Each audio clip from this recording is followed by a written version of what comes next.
저는 박순자, 올해 75입니다.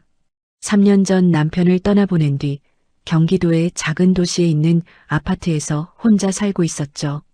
남편이 남겨준 보험금이 있었고 젊은 시절 남편과 함께 분양받아둔 상가 하나가 있었습니다. 그 상가에서 나오는 월세 수입만으로도 충분히 여유로운 생활을 할 수 있었어요. 크게 부족한 것도 특별히 걱정할 일도 없는 나날들이었습니다. 아들 부부가 차로 30분 거리에 살고 있었어요. 주말이면 어김없이 찾아와 안부를 물었고 시장에서 과일이며 반찬거리를 사다 주곤 했죠. 며느리도 나름 괜찮은 편이라고 생각했습니다.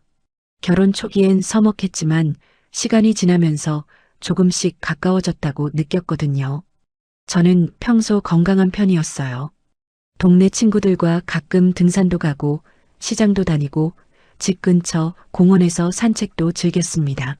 병원에 갈 일이 거의 없었죠. 감기 정도야 동네 의원에서 간단히 처방받으면 금방 나았고 무릎이 좀 시큰거려도 파스 붙이면 괜찮았어요. 그런데 몇 달 전부터였을 겁니다. 며느리가 유난히 자주 전화를 걸어오기 시작했어요. 어머니, 요즘 어디 불편하신 데는 없으세요? 식사는 잘 챙겨 드시고 계시죠? 처음엔 효심으로 생각했습니다. 며느리가 나이 들어가는 시어머니를 걱정하는구나. 고맙게 여겼죠. 하지만 전화 횟수가 점점 잦아졌어요. 하루에 한 번씩, 때로는 두 번씩 전화가 왔습니다. 어머니, 나이 드시면 정기검진이 정말 중요해요. 며느리는 매번 이 이야기를 꺼냈습니다. 큰 병원에서 제대로 된 검사를 받으셔야 해요. 요즘 노인분들 건강검진 안 받다가 큰일 나는 경우 많다잖아요. 저는 그때마다 대충 얼버무렸어요. 아이고, 괜찮아. 나 건강한데 뭐. 병원은 아픈 사람이 가는 곳이지. 그런데 며느리는 물러서지 않았습니다. 마치 제가 꼭 병원에 가야만 한다는 듯이 계속 설득했어요. 아니, 미리미리 검진 받으시는 게 중요하다니까요. 조기에 발견하면 다 고칠 수 있잖아요. 사실 조금 의아했습니다. 결혼한 지 10년이 넘도록 며느리가 제 건강에 이렇게까지 신경 쓴 적이 없었거든요. 오히려 명절 때마다 어머니, 전차례 준비하는 거 너무 힘들어요라며 투정 부리던 며느리였는데 말이죠. 그런 며느리가 갑자기 효녀가 된 것처럼 굴었어요. 동네 친구들에게 이 이야기를 했더니 모두들 부러워했습니다. 야, 순자야. 며느리 복이 있네. 요즘 며느리들이 시어머니한테 그렇게까지 신경 쓰는 경우가 어딨어. 너 참 좋겠다, 진짜. 친구들의 말을 듣고 보니 저도 그런 것 같았어요.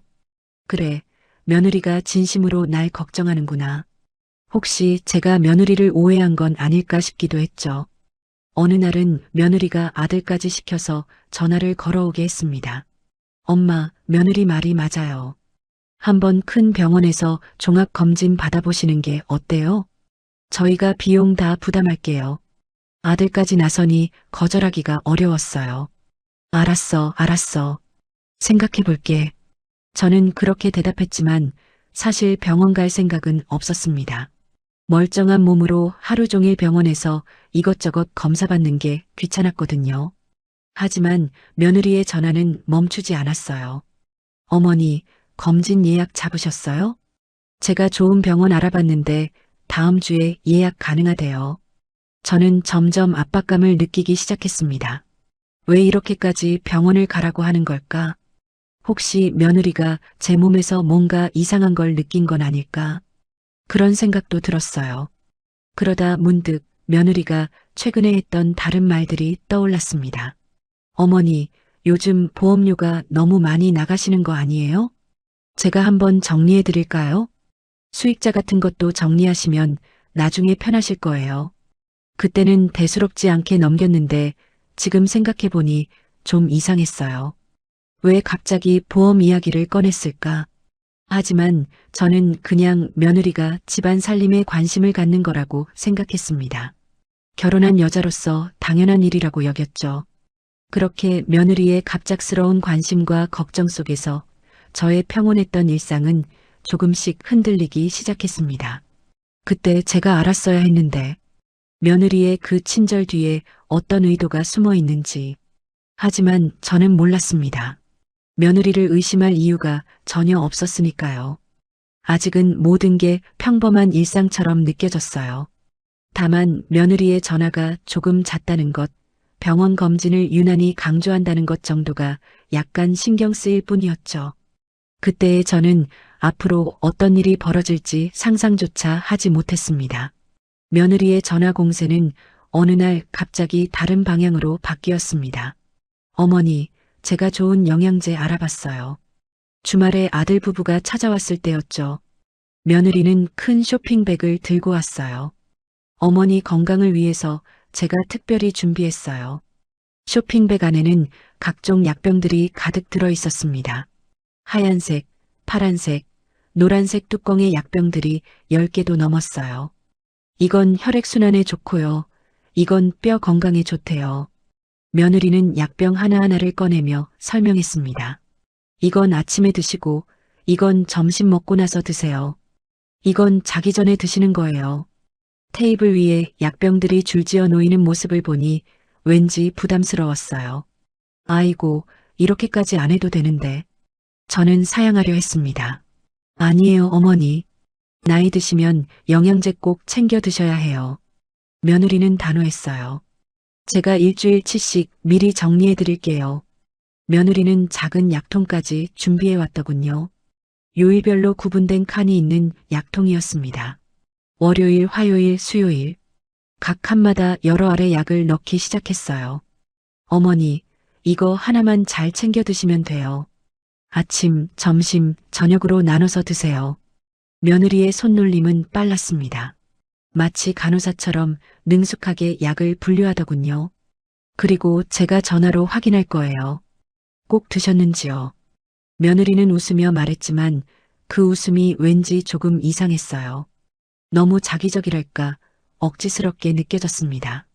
하지만 저는 그냥 며느리의 효심이라고 생각했죠. 알았어, 알았어. 잘 먹을게. 그날부터 저는 매일 며느리가 챙겨준 약을 먹기 시작했습니다. 아침 식사 후에 3알, 점심 후에 2알, 저녁 후에 4알. 하루에 먹는 약이 9알이나 됐어요.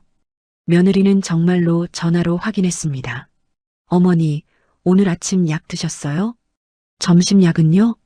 저는 처음엔 귀찮았지만 나중엔 습관이 됐죠. 먹었어.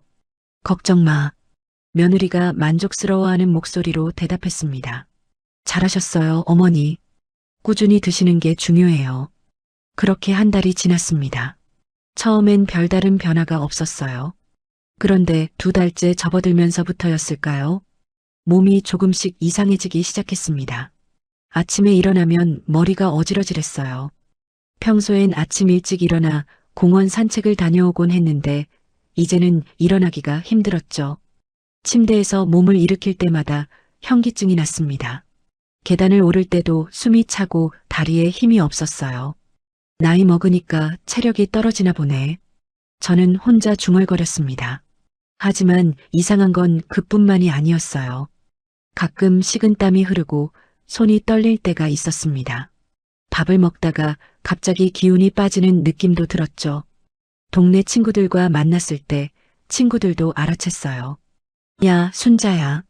너 안색이 안 좋은데? 많이 피곤해 보여. 저는 대수롭지 않게 넘겼습니다. 아니야, 괜찮아. 요즘 날씨가 더워서 그런가 봐. 하지만 속으로는 걱정이 됐어요. 정말 어디 아픈 건 아닐까? 그러다 며느리에게 전화를 걸었습니다. 며느리야, 나 요즘 좀 어지럽고 기운이 없네. 며느리의 반응은 예상 밖이었어요. 그러게 제가 병원 가시라고 했잖아요. 목소리에 묘한 긴장감이 섞여 있었습니다. 어서 검진 예약하세요, 어머니. 이러다 큰일 나요. 며느리는 오히려 더 재촉했어요. 약은 꾸준히 드시고 계시죠? 네, 빠짐없이 먹고 있어. 잘하셨어요. 계속 드세요. 며느리는 약을 끊으라고 하지 않았습니다.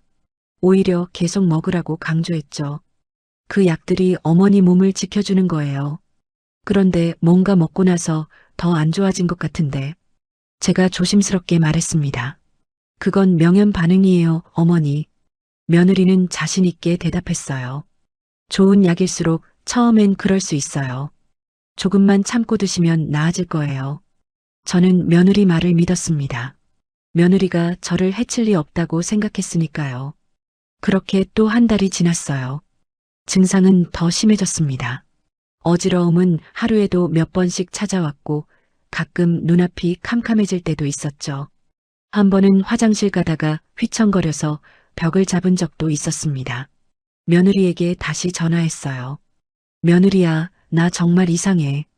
병원 가봐야 할 것 같아. 어머니, 그러세요. 며느리의 목소리가 갑자기 밝아졌습니다. 제가 대학병원 종합검진 예약 잡아드릴게요. 빨리빨리 해야 해요. 며느리는 마치 이 순간을 기다렸다는 듯이 적극적이었어요. 제가 직접 모시고 갈게요. 검진 날짜 나오는 대로 바로 연락드릴게요. 며느리의 이런 태도가 조금 이상했지만 저는 그냥 효심이라고 여겼습니다. 며느리가 저를 걱정하는 거라고 믿었죠. 일주일 후 며느리에게서 전화가 왔어요. 어머니, 다음 주 화요일에 검진 예약 잡았어요. 제가 아침 일찍 모시러 갈게요. 며느리의 목소리는 들뜬 것처럼 들렸습니다. 약은 검진 날까지 꼭 드세요. 네, 알았어. 저는 대답했지만 왠지 모를 불안감이 스멀스멀 올라왔어요. 그날 밤 저는 약병들을 다시 꺼내 들여다봤습니다. 라벨에는 영양제라고만 적혀 있었죠. 하지만 이 약들을 먹고 나서 몸이 점점 안 좋아지는 건 사실이었어요. 혹시 이 약들에 문제가 있는 건 아닐까? 그런 생각이 스쳤지만 곧 고개를 저었습니다. 며느리가 그럴 리 없어. 저는 그렇게 스스로를 다독였죠. 하지만 가슴 한편에선 뭔가 찝찝한 기분이 가시지 않았습니다. 검진 당일 아침 며느리는 약속대로 일찍 찾아왔습니다. 평소보다 1시간은 일찍 온 것 같았어요. 어머니, 준비 다 하셨어요? 며느리는 현관문을 열자마자 들어오며 물었습니다. 응, 다 했어. 저는 혹시 몰라 영양제를 가방에 넣어 들고 나왔죠. 차를 타고 병원으로 가는 길 며느리는 계속 말을 걸었어요. 어머니, 오늘 검사 많이 받으실 거예요. 힘드시면 말씀하세요. 며느리의 태도는 지극정성이었습니다. 하지만 왠지 그 친절함이 과해 보였어요. 병원에 도착하니 생각보다 사람이 많았습니다. 대학병원 검진센터는 붐볐죠. 어머니, 제가 접수할게요. 며느리는 저를 의자에 앉혀놓고 접수창구로 달려갔어요. 곧 돌아와서 번호표와 서류 뭉치를 건넸습니다. 이거 작성하셔야 해요. 저는 돋보기를 꺼내 들고 서류를 읽기 시작했죠. 복용 중인 약물이 있습니까? 과거 병력이 있습니까? 여러 질문들이 빼곡히 적혀 있었어요. 제가 도와드릴게요. 며느리가 펜을 들고 옆에 앉았습니다. 복용 중인 약은 영양제만 있으시죠? 응, 내가 준 거. 며느리는 영양제라고 적어 넣었어요. 그리고 다른 질문들도 하나하나 확인하며 작성했습니다. 첫 번째 검사는 혈액 검사였어요. 체열실로 들어가니 간호사가 친절하게 안내했습니다. 팔 올려주세요. 주사 바늘이 들어가는 순간 따끔했지만 금방 끝났죠. 혈압도 재볼게요. 간호사가 혈압계를 팔에 감았습니다. 기계가 부풀어 오르며 팔을 조였어요. 혈압이 좀 낮으시네요. 간호사가 모니터를 보며 말했습니다. 90에 60이에요. 원래 혈압이 낮으신 편이세요? 아니요, 평소엔 정상이었는데. 제가 대답하자 간호사는 고개를 갸웃했어요. 한 번 더 재볼게요. 두 번째 측정 결과도 비슷했습니다. 검진 끝나고 의사 선생님께 여쭤보세요. 간호사가 조언했죠. 며느리는 체열실 밖에서 기다리고 있었어요. 어떠셨어요? 혈압이 좀 낮다네. 제가 말하자 며느리의 표정이 묘하게 변했습니다. 긴장하는 것 같기도 하고 무언가 기대하는 것 같기도 했어요. 그러게 제가 진작에 검진 받으시라고 했잖아요. 며느리는 그렇게 말했습니다. 다음은 소변 검사였어요. 그리고 엑스레이, CT 촬영까지 하나하나 검사를 받으며 오전 시간이 훌쩍 지나갔습니다. 며느리는 검사실마다 따라왔어요. 제가 들어갈 수 없는 곳에서는 밖에서 기다렸고 들어갈 수 있는 곳에서는 안까지 따라 들어왔죠. 어머니, 괜찮으세요? 힘드시면 쉬었다 하세요. 며느리는 계속 물었습니다. 점심시간이 되어 병원 식당에서 식사를 했어요. 어머니, 천천히 드세요. 며느리는 제 앞에 물컵을 가져다 놓으며 말했습니다. 식사를 하는 내내 며느리는 휴대폰을 들여다보고 있었어요. 무언가를 검색하는 것 같았지만 저는 자세히 보지 못했죠. 오후엔 남은 검사들을 마저 받았습니다.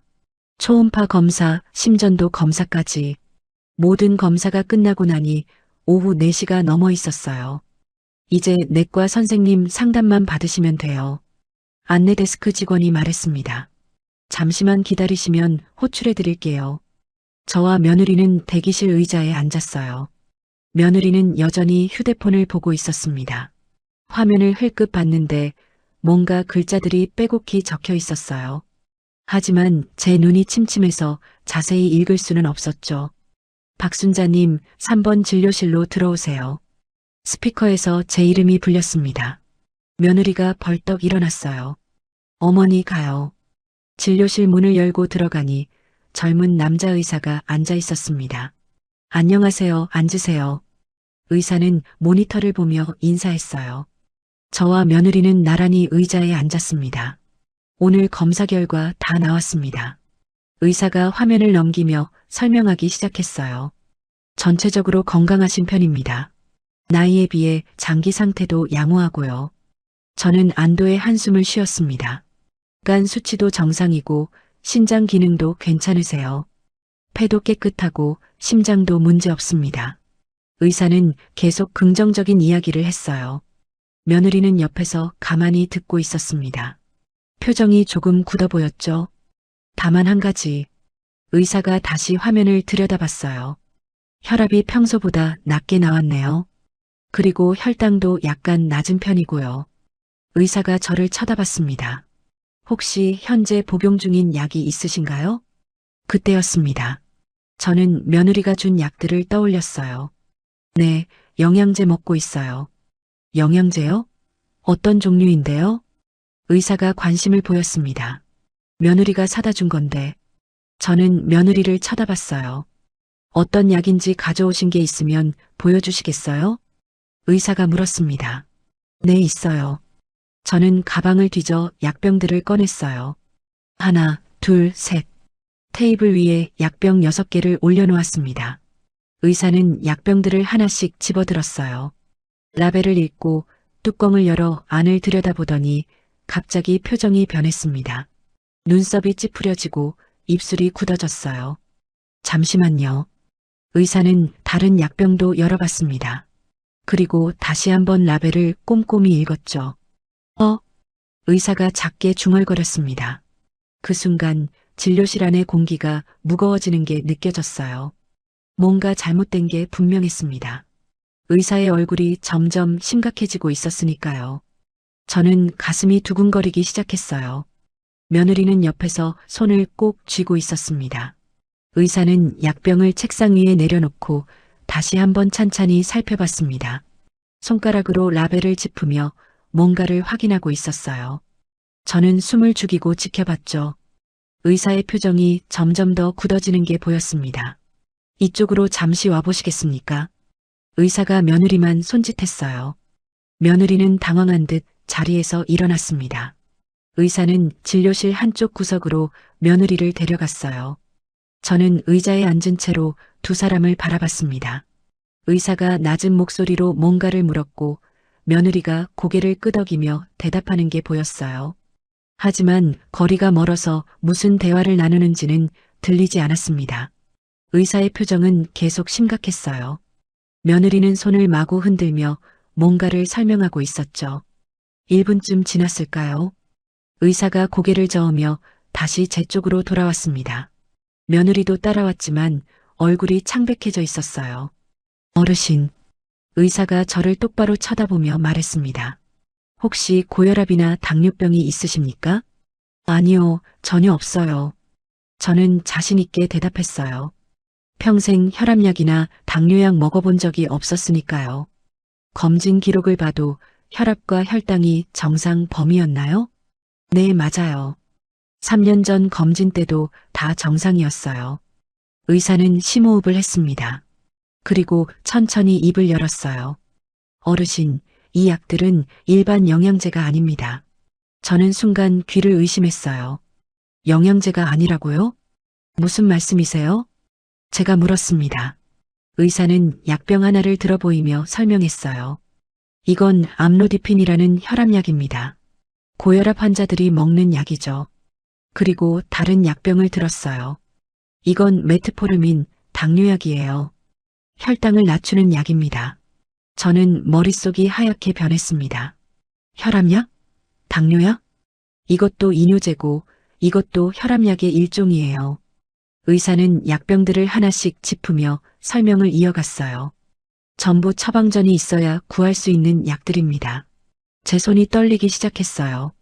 그럼 제가 몇 달 동안 먹은 게 영양제가 아니라 처방약이었다는 건가요? 정상인이 이런 약들을 장기간 복용하면 어떻게 되나요? 제가 떨리는 목소리로 물었습니다. 의사는 잠시 망설이다가 대답했어요. 저혈압이 올 수 있습니다. 혈압이 너무 낮아지면 어지럼증, 실신이 생기죠. 당뇨약도 마찬가지예요. 혈당이 과도하게 떨어지면 의식을 잃을 수 있어요. 저는 몇 달 동안 느꼈던 증상들이 떠올랐습니다. 어지럼증, 무기력함, 식은땀, 손떨림. 전부 이 약들 때문이었던 거예요. 더 심각한 건 의사가 말을 이었습니다. 이런 약들을 계속 먹으면 간과 신장에 손상이 올 수 있어요. 최악의 경우 급성 저혈압이나 저혈당 쇼크로 사망에 이를 수도 있습니다. 사망이라는 단어가 귓가에 맴돌았어요. 저는 며느리를 돌아봤습니다. 며느리는 고개를 숙이고 있었어요. 그때 갑자기 떠오르는 게 있었습니다. 몇 달 전 며느리가 했던 말. 어머니, 보험 수익자를 제가 관리하면 편하실 거예요. 그때 저는 대수롭지 않게 생각했었죠. 하지만 며느리는 계속 보험 이야기를 꺼냈었어요. 어머니, 암보험 하나 더 드시는 게 어때요? 요즘 암 환자 많잖아요. 상해보험도 추가하시면 좋을 것 같은데요. 며느리는 보험 설계사도 아닌데 유난히 보험에 관심이 많았습니다. 그리고 저를 자꾸 병원에 보내려고 했어요. 검진을 받으라고, 큰 병원에 가라고. 모든 퍼즐 조각들이 맞춰지기 시작했습니다. 이 약들 어디서 구하셨습니까? 의사가 며느리에게 물었어요. 며느리는 말을 더듬었습니다. 그게 약국에서. 약국이요? 어느 약국입니까? 동네 약국에서. 노인분들께 좋다고 해서. 며느리의 목소리가 점점 작아졌어요. 의사는 고개를 저었습니다. 약국에서 처방전 없이 이런 약을 팔 리가 없어요. 이건 명백히 불법입니다. 의사는 다시 저를 쳐다봤어요. 어르신, 며느리분이 이 약들을 어디서 구했는지 정확히 아십니까? 저는 고개를 저었습니다. 며느리가 사다 준 거라고만 알고 있었죠. 어디서 샀는지는 물어본 적도 없었어요. 의사는 심각한 표정으로 말했습니다. 이건 단순한 실수가 아닐 수 있습니다. 병원 사회사업팀과 상의해야 할 것 같아요.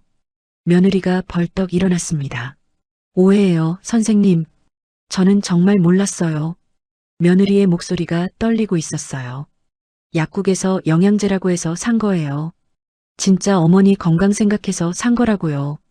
하지만 의사는 이미 전화기를 들고 있었습니다. 네, 3번 진료실입니다. 사회사업팀 직원 좀 보내주시겠습니까? 의사가 전화로 말했어요. 저는 의자에 앉은 채 멍하니 있었습니다. 온몸에 힘이 빠지는 것 같았어요. 며느리는 계속 변명하고 있었죠. 어머니, 저 진짜 아니에요. 오해예요, 어머니. 하지만 저는 며느리를 쳐다볼 수가 없었습니다. 몇 분 후 진료실 문이 열리고 여자 직원이 들어왔어요. 명찰에 사회사업팀이라고 적혀 있었습니다. 의사는 직원에게 상황을 간략히 설명했어요. 직원은 심각한 표정으로 고개를 끄덕였습니다. 어르신, 괜찮으시면 저희 상담실로 자리를 옮기시겠어요? 직원이 부드럽게 물었어요. 저는 고개를 끄덕였습니다.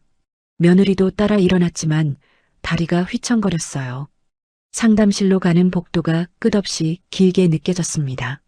며느리는 제 뒤를 따라오며 계속 뭔가를 중얼거렸어요. 하지만 저는 아무것도 듣고 싶지 않았습니다. 제 머릿속엔 오직 한 가지 생각만 맴돌았어요. 며느리가 저를 죽이려 했다는 의심 말이죠. 그 생각만으로도 숨이 막혔습니다.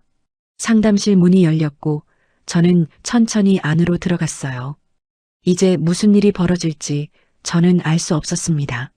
상담실은 조용했습니다. 창밖으로 저녁해가 기울어지고 있었어요.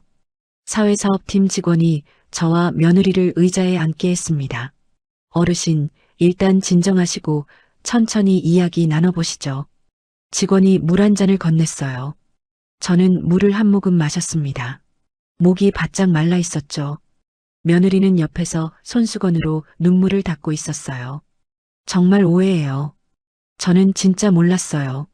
며느리가 흐느끼며 말했습니다. 직원은 차분하게 물었어요. 그럼 이 약들을 정확히 어디서 구매하셨나요? 며느리는 잠시 침묵했습니다. 그러더니 작은 목소리로 대답했어요. 인터넷에서요. 인터넷이요? 어떤 사이트입니까? 그냥 검색해서 나온 곳이요. 며느리의 대답은 모호했어요. 직원은 메모를 하면서 말했습니다. 처방약을 인터넷으로 구매하신 거군요. 그건 불법인 거 아시죠? 며느리는 고개를 숙였어요. 그때 직원이 저를 보며 물었습니다. 어르신, 혹시 최근에 보험 가입하신 게 있으신가요? 저는 고개를 끄덕였어요. 네, 며느리가 권해서 몇 개 더 들었어요. 어떤 보험이었습니까? 암보험이랑 상해보험이요. 제가 대답하자 직원의 표정이 변했습니다.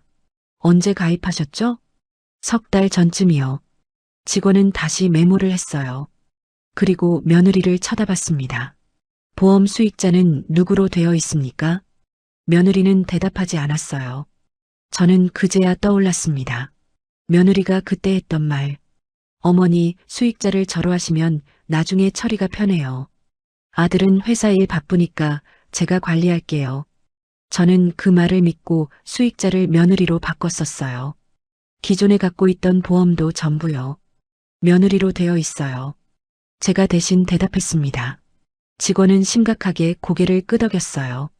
어르신, 이건 경찰에 신고하셔야 할 사안입니다. 경찰이요? 저는 깜짝 놀랐어요. 네, 이건 단순한 실수로 보기 어렵습니다. 직원이 설명했습니다. 처방약을 불법으로 구매해서 건강한 분께 먹인 것. 게다가 보험 수익자까지 본인으로 변경했다면.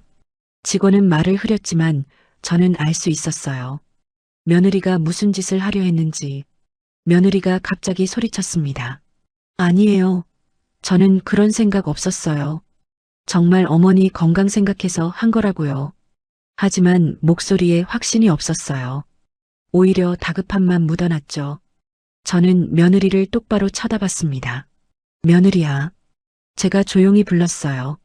너 요즘 돈 문제 있니? 며느리의 얼굴이 창백해졌습니다. 무슨 말씀이세요? 작년에 내가 명품 가방 여러 개 산 거 알아. 저는 천천히 말했습니다. 차도 새로 뽑았지. 며느리는 말문이 막힌 듯 했어요.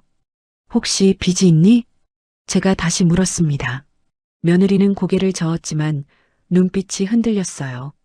직원이 끼어들었습니다. 경찰 조사를 받으시면 그런 부분도 다 확인될 겁니다. 지금 솔직하게 말씀하시는 게 나을 거예요. 며느리는 한참을 침묵하다가 입을 열었어요. 빚이 좀 있어요. 얼마나? 1억 5천 정도요. 며느리의 목소리는 거의 들리지 않을 만큼 작았습니다. 저는 눈앞이 캄캄해졌어요. 1억 5천만 원이라고요? 카드값이랑 대출이랑. 며느리가 중얼거렸습니다. 아들은 알아? 아마 모를 거예요. 며느리는 고개를 저었어요. 남편한테 말 못했어요. 모든 게 명확해졌습니다. 며느리는 빚을 갚을 방법이 필요했던 거예요. 그래서 저의 보험금을 노렸던 겁니다. 직원이 물었어요. 어르신, 보험금이 얼마나 됩니까? 저는 잠시 생각했습니다.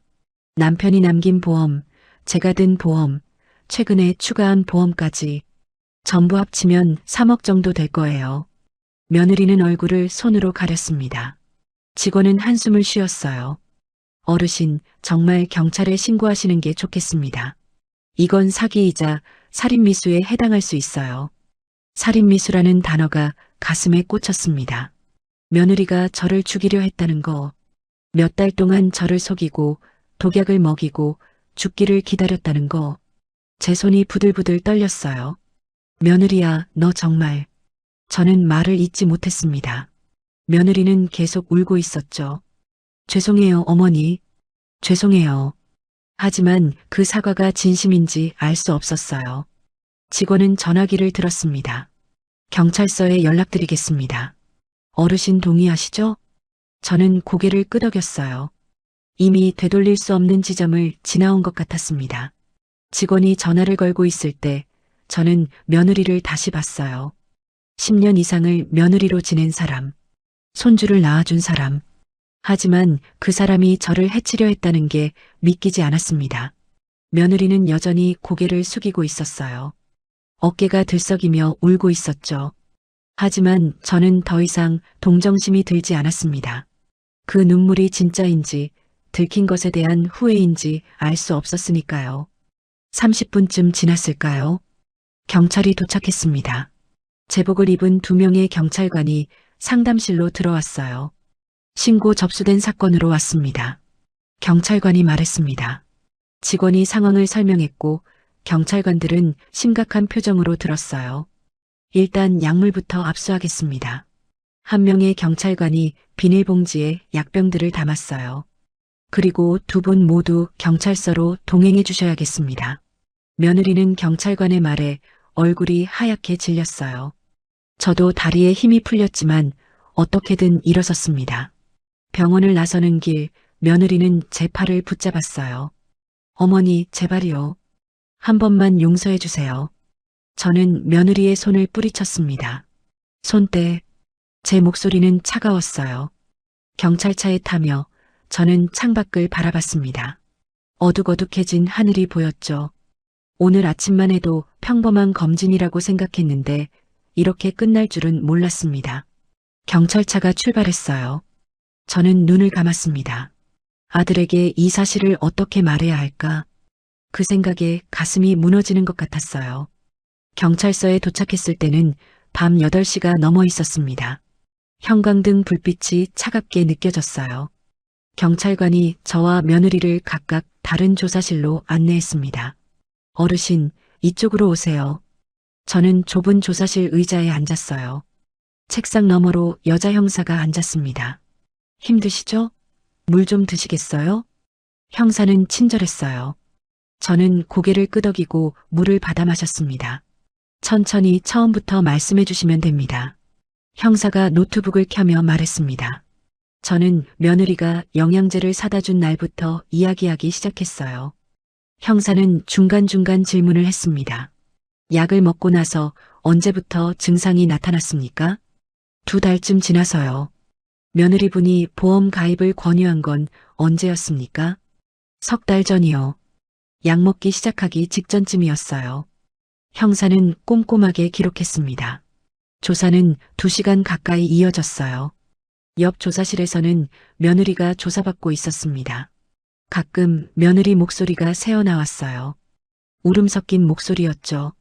조사가 끝나갈 무렵 다른 형사가 들어왔습니다. 며느리분 휴대폰 압수했습니다. 그 형사가 여자 형사에게 말했어요. 일단 포렌식 의뢰 들어갔고요. 검색 기록이랑 문자 내용 확인되는 대로 보고하겠습니다. 여자 형사가 고개를 끄덕였습니다. 저는 며느리 휴대폰에 뭐가 들어있을지 궁금했어요. 아니, 사실 궁금하기보다는 두려웠습니다. 거기에 무슨 증거가 나올까 봐요. 어르신, 오늘은 이 정도만 하시고 귀가하셔도 됩니다. 형사가 말했어요. 며느리분은 일단 유치장에서 하루 보내시게 될 것 같습니다. 저는 자리에서 일어났어요. 다리가 후들거렸습니다. 혹시 연락하실 분 있으세요? 아들한테 전화해야 할 것 같아요. 저는 떨리는 손으로 휴대폰을 꺼냈습니다. 아들 번호를 눌렀지만 통화 버튼을 누를 용기가 나지 않았어요. 형사가 조심스럽게 물었습니다. 아드님이 이 사실을 모르시나요? 네, 출장 중이에요. 부산에 내려가 있어요. 오늘 밤 안에 연락하시는 게 좋을 것 같습니다. 저는 심호흡을 하고 통화 버튼을 눌렀어요. 신호음이 3번 울렸습니다. 여보세요, 엄마? 아들의 목소리가 들렸어요. 응, 나야. 왜요? 무슨 일 있어요? 목소리가 이상한데. 아들은 바로 알아챘습니다. 너 지금 어디 있니? 부산이요. 호텔에 있는데. 무슨 일이에요? 저는 말문이 막혔어요. 어떻게 시작해야 할까요? 엄마, 왜 그래요? 어디 아프세요? 아들의 목소리가 급해졌습니다. 아들아, 엄마 지금 경찰서에 있어. 네, 경찰서요? 왜요? 며느리가 엄마한테. 저는 말을 잇지 못하고 울음이 터져 나왔어요. 형사가 휴지를 건넸습니다. 엄마, 무슨 일이에요? 대체 무슨 일이에요? 아들의 목소리가 떨리고 있었어요. 며느리가 엄마한테 이상한 약을 먹였어. 무슨 소리예요? 저는 숨을 고르며 천천히 설명했습니다. 영양제라며 준 약들이 혈압약과 당뇨약이었다는 것, 며느리가 빚이 있었다는 것, 보험금을 노렸던 것 같다는 것. 아들은 전화기 너머로 아무 말도 하지 않았어요. 숨소리만 거칠게 들렸습니다. 아들아, 너 괜찮니? 제가 걱정스럽게 물었습니다. 지금 바로 올라갈게요. 아들의 목소리가 갈라졌어요. 엄마, 어느 경찰서예요? 저는 형사에게 물어 경찰서 주소를 알려줬습니다. 3시간 안에 갈게요. 기다려요, 엄마. 전화가 끊어졌어요. 저는 주저앉듯 의자에 앉았습니다. 형사가 말했어요. 어르신, 택시 불러드릴까요? 괜찮아요. 아들이 곧 올 거예요. 저는 경찰서 대기실에서 아들을 기다렸습니다. 시계를 보니 밤 10시가 넘었어요. 대기실엔 저 말고도 몇 명이 더 있었습니다. 술 냄새를 풍기는 남자, 다툰 듯한 부부. 이런 곳에 제가 앉아 있다는 게 비현실적으로 느껴졌어요. 3시간 반쯤 지났을까요? 대기실 문이 벌컥 열렸습니다. 아들이 헐레벌떡 뛰어들어왔어요. 엄마. 아들은 저를 발견하고 달려왔습니다. 엄마, 괜찮으세요? 아들이 제 어깨를 잡으며 물었어요. 얼굴이 새하얗게 질려 있었습니다. 괜찮아, 나 괜찮아. 저는 아들을 안심시키려 했지만 목소리가 떨렸어요. 정말 그런 일이 있었어요? 아들의 눈에 눈물이 고였습니다. 정말 그 사람이 엄마를. 저는 고개를 끄덕였습니다. 아들은 주먹을 불끈 쥐었어요. 그 여자 어디 있어요? 유치장에 있대. 만나봐야겠어요. 아들이 자리에서 벌떡 일어났습니다. 담당 형사가 나왔어요. 아드님이시죠? 네, 제가 아들입니다. 아들이 대답했습니다. 형사는 아들을 따로 불러 상황을 설명했어요. 저는 멀리서 지켜봤습니다. 아들의 얼굴이 점점 일그러지는 게 보였어요. 분노와 충격이 뒤섞인 표정이었죠. 형사와의 대화가 끝나고 아들이 돌아왔습니다. 엄마, 우선 집에 가요. 아들이 제 손을 잡았어요. 내일 다시 와서 추가 조사받으면 돼요. 저는 아들의 손을 꼭 잡았습니다. 경찰서를 나오는 길 아들이 말했어요. 형사님이 그러는데 며느리 휴대폰에서 증거가 많이 나올 거래요. 검색 기록이랑 문자 내용이요. 저는 대답하지 않았습니다. 이미 마음의 준비는 되어 있었어요. 며느리가 무슨 짓을 계획했는지. 차에 타자 아들이 핸들을 잡고 한참을 그대로 있었습니다. 엄마, 정말 죄송해요. 아들이 떨리는 목소리로 말했어요. 제가 몰랐어요. 제가 옆에서 지켜봤어야 하는데. 내 잘못이 아니야. 저는 아들의 등을 토닥였습니다. 엄마가 조심했어야지. 아니에요. 제 잘못이에요. 아들은 눈물을 흘리며 시동을 걸었어요. 집까지 가는 30분 동안 우리는 아무 말도 하지 않았습니다. 아들은 저를 집 앞까지 데려다주고 함께 올라왔어요. 오늘 제가 여기서 잘게요. 괜찮아. 너 내일 회사 가야 하잖아. 회사는 무슨. 엄마 혼자 두고 못 가요. 아들은 단호했습니다. 저는 더 이상 반대하지 않았어요. 사실 혼자 있기 싫었거든요. 그날 밤 저는 잠을 이룰 수 없었습니다. 며느리가 챙겨줬던 약들이 자꾸 떠올랐어요. 그 약들을 믿고 먹었던 제 자신이 한심했습니다. 옆방에서는 아들이 누군가와 통화하는 소리가 들렸어요. 아마 회사에 휴가를 내는 것 같았죠. 새벽 3시쯤 저는 겨우 잠이 들었습니다. 꿈속에서 며느리가 웃으며 약을 건네는 모습이 보였어요. 저는 깜짝 놀라 잠에서 깼습니다. 온몸이 식은땀으로 젖어 있었죠. 다음 날 아침 저는 아들이 끓여준 미역국을 먹었습니다. 입맛이 없었지만 억지로 숟가락을 들었어요. 아들은 맞은편에 앉아 저를 지켜보고 있었습니다. 엄마, 경찰서에서 연락 왔어요. 아들이 조심스럽게 말했어요. 며느리 휴대폰 분석 결과가 나왔대요. 저는 숟가락을 내려놓았습니다. 뭐가 나왔대? 검색 기록에. 아들은 말을 잇기 힘들어하는 듯 했어요. 노인 급성 질환 유발 방법, 보험금 청구 절차, 의심받지 않는 방법. 이런 것들을 검색했대요. 저는 가슴이 철렁 내려앉았습니다. 머리로는 알고 있었지만 증거로 나오니 다시 한번 충격이었어요. 인터넷 불법 의약품 판매상하고 주고받은 문자도 있대요. 아들의 목소리가 떨렸습니다. 약 성분 물어보고 효과 확인하고 계획적이었다는 거네. 제가 중얼거렸습니다. 아들은 고개를 끄덕였어요. 경찰에서 그 사람 재산 조회도 했대요. 빚이 정확히 1억 5천만 원이었어요. 카드 연체가 심각하고 대부업체 대출도 있었대요. 저는 한숨을 쉬었습니다. 며느리가 그렇게 힘들었나 싶었지만 동시에 화가 났어요. 힘들면 말을 하지 왜 저를 해치려 했을까요? 형사님이 사기 및 살인미수로 기소될 거래요. 아들이 말했습니다. 집행유예는 어려울 것 같대요. 저는 아무 말도 하지 않았어요. 며느리가 감옥에 간다는 게 현실로 다가왔습니다. 엄마, 저 이혼할 거예요. 아들이 단호하게 말했어요. 당연히 그래야지. 저는 아들을 쳐다봤습니다. 너 괜찮겠니? 괜찮아요. 이미 마음 정리했어요. 아들의 눈빛은 확고했습니다.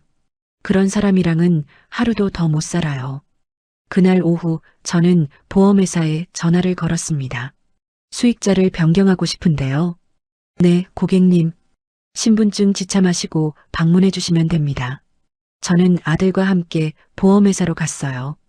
모든 보험의 수익자를 며느리에서 아들로 바꿨습니다. 며느리가 가입하게 했던 고액 보험들도 전부 해지했어요. 어머니, 이제 안심하세요. 보험 설계사가 말했습니다. 변경 완료됐어요. 저는 그제야 숨통이 트이는 것 같았습니다. 집으로 돌아오는 길 아들이 말했어요. 엄마, 상가 월세 관리도 엄마가 직접 하세요. 응, 그럴 거야. 저는 그동안 며느리에게 맡겼던 것들을 떠올렸습니다. 은행 업무, 공과금 관리, 심지어 통장도 며느리가 보관하고 있었어요. 내일 은행 가서 통장이랑 카드 전부 다시 만들게요. 아들이 말했습니다. 며느리가 알고 있는 정보는 다 바꿔야 해요. 저는 고개를 끄덕였어요. 며느리와 관련된 모든 걸 정리해야 했습니다. 일주일 후 며느리의 첫 재판이 있었어요. 저는 증인으로 법정에 섰습니다. 며느리는 죄수복을 입고 피고인석에 앉아 있었어요. 저와 눈이 마주치자 며느리는 고개를 떨궜습니다. 검사가 물었습니다. 피해자께서는 피고인이 준 약을 의심하신 적이 없습니까? 없었습니다. 제가 대답했어요. 며느리를 믿었으니까요. 피고인의 행동에 이상한 점을 느끼진 않으셨습니까? 처음엔 효심이라고 생각했습니다. 저는 천천히 말했습니다. 나중에 생각해보니 이상한 점들이 많았지만 그땐 몰랐어요. 재판은 1시간 넘게 이어졌습니다. 며느리의 변호사는 계획적 범죄가 아니라고 주장했어요. 하지만 휴대폰 검색 기록과 문자 내용이 결정적 증거였습니다. 재판이 끝나고 법정을 나오는데 며느리가 소리쳤어요. 어머니, 정말 죄송해요. 저는 뒤돌아보지 않았습니다. 아들이 제 팔을 잡아 앞으로 나아갔어요. 한 달 후 선고 공판이 열렸습니다. 피고인을 징역 5년에 처한다. 판사의 목소리가 법정에 울려 퍼졌어요. 며느리는 그 자리에서 주저앉았습니다. 아들은 제 손을 꼭 잡고 있었어요. 이제 끝났어요, 엄마. 재판이 모두 끝난 후 아들이 제게 제안했습니다. 엄마, 저희 집으로 이사 오세요. 아니야, 괜찮아. 저는 거절했어요. 너한테 짐이 될까봐. 무슨 말씀이세요? 아들이 저를 똑바로 쳐다봤습니다. 엄마 혼자 두면 제가 불안해요. 제가 곁에서 지킬게요. 아들의 눈빛에는 진심이 담겨 있었어요. 제발요, 엄마. 이제 같이 살아요. 저는 한참을 망설였습니다. 하지만 아들의 간곡한 눈빛을 보니 거절할 수가 없었어요. 알았어. 제가 말하자 아들이 환하게 웃었습니다. 감사해요, 엄마. 이사 준비를 하는 동안 저는 그동안 모아뒀던 것들을 정리했어요. 며느리가 사다 준 옷들, 선물들, 전부 쓰레기 봉투에 담아버렸습니다. 하나도 남기고 싶지 않았어요. 동네 친구들에게 이사 간다고 인사를 다녔습니다. 순자야, 무슨 일 있었니? 친구들이 걱정스럽게 물었어요. 응, 좀 있었어. 저는 자세히 말하지 않았습니다. 아들이랑 같이 살기로 했어. 그래, 그게 낫겠다. 친구들은 제 손을 잡아줬어요. 건강 조심하고 가끔 연락해. 새 집에 이사한 첫날 아들이 저를 위해 방을 예쁘게 꾸며놨더군요. 엄마, 여기가 엄마 방이에요. 침대도 새로 샀고 화장대도 놓여 있었어요. 고맙다, 아들아. 저는 아들을 꼭 안아줬습니다. 이제 편히 지내세요. 제가 매일 출근 전에 아침 차려드릴게요. 아들은 약속을 지켰어요. 매일 아침 저를 위해 식사를 준비했습니다. 저녁도 함께 먹으며 이야기를 나눴죠. 며느리 사건 이후 저는 동네 노인정에 자주 나가게 됐습니다. 그곳에서 만난 노인분들에게 제 경험을 조심스럽게 이야기했어요. 가족이 챙겨주는 약이라도 꼭 의사한테 확인해야 해요. 저처럼 당하지 마세요. 노인분들은 놀라며 고개를 끄덕였습니다. 아이고, 무서운 세상이네. 그래도 순자 씨가 살아계셔서 다행이야. 저는 그때마다 생각했어요. 병원 의사 선생님이 약 성분을 확인해주지 않았다면 저는 지금 여기 있지 못했을 거라고요. 어쩌면 병원 침대에 누워 있거나 더 나쁜 경우 이 세상 사람이 아니었을지도 모르죠. 저는 지금도 가끔 악몽을 꿉니다. 며느리가 약을 건네는 꿈이요. 하지만 아침에 일어나면 아들이 아침상을 차려놓고 있어요. 엄마, 일어나셨어요? 밥 먹어요. 아들의 목소리를 들으면 저는 현실로 돌아옵니다. 이제 저는 안전해요. 새로운 삶을 시작했습니다. 며느리 없이, 두려움 없이요. 아들 곁에서 조금씩 상처를 치유하며 살아가고 있습니다. 그리고 다짐했어요. 앞으로는 누구도 쉽게 믿지 않겠다고요. 아무리 가까운 사람이라도 제 건강과 안전은 제가 지켜야 한다고요. 의사 선생님께 정말 감사합니다. 선생님이 아니었다면 저는 지금 이 이야기를 할 수 없었을 테니까요.